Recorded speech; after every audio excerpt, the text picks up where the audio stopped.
Maldives President Muizzu is likely to visit India from the 6th of October till the 10th of October. His engagements in New Delhi include a bilateral with Prime Minister Narendra Modi.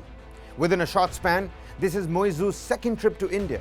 From running an India Out campaign to an out-and-out India stand, the outspoken president and Beijing supporter has done a U-turn. From India Out to India visit, how Muizzu did a U-turn.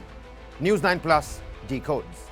Maldives President Muizzu is on his second visit to India since he accepted Prime Minister Narendra Modi's invite to his swearing-in ceremony this June. India-Maldives ties had plummeted after Prime Minister Modi's visit to Lakshadweep in January this year, with sharp rhetoric from both sides. In the past few months alone, with tensions rising between Malé and New Delhi, Muizzu's visit is being perceived as a step towards lowering the temperature. Why is Muizzu seen to be anti-India? Before becoming the president of Maldives, as the leader of the opposition, Muizzu had been running the India Out campaign. He continued with his anti-India stance after assuming the top office. He even asked the Indian government to withdraw its troops from the Maldives. As president-elect, Muizzu broke away from the tradition to skip New Delhi and visit Turkey instead on his first overseas visit. He then prioritized Beijing over New Delhi and made his pro-China leanings quite clear.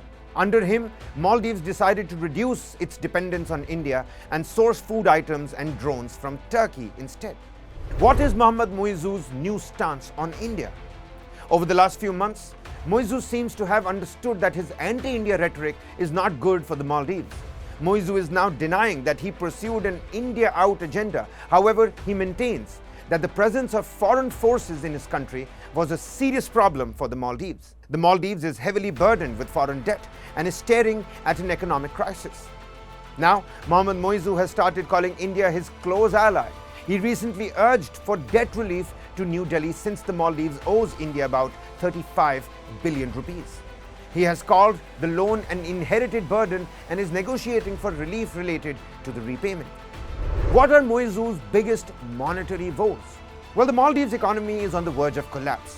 According to media reports, the Muizzu government has taken a loan of 800 million, that's about 80 crore rupees, from the Bank of Maldives to pay the salaries of government employees.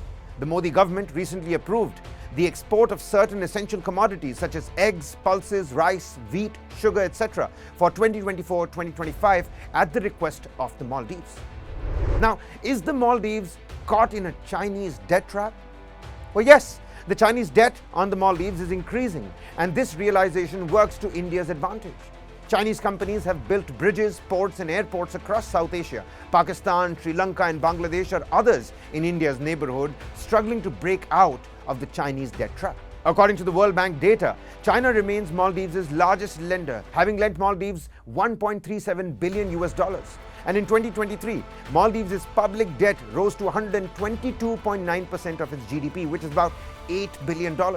Saudi Arabia and India are its second and third biggest lenders. So much is the debt burden that recently the Maldives even appealed to Bangladesh for a loan of $200 million. In the interim budget for 2024-2025, Muizzu's change of heart towards India stems from the fact that in the past year, the Maldives looked towards other countries but realized they would not stand by it the way India has.